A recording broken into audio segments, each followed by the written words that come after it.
nag-chat po yung mga kabataan sa lugar po namin, bago daw sa kanila yung mga nagpapasahan po ng mga sex video po ng mga bata po Tapos po yun, kasama po yung anak ko dun. Pinorward lang po ng hipag ng kapatid ko yung video sa bayaw ko. Natanggap ko po yung video.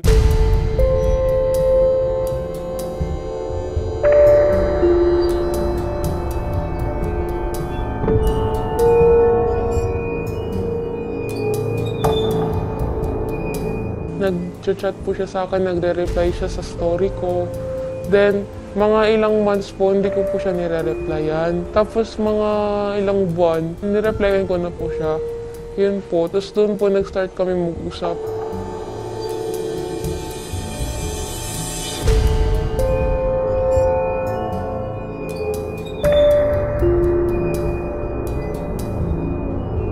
Nakabukas po yung bintana noon that time.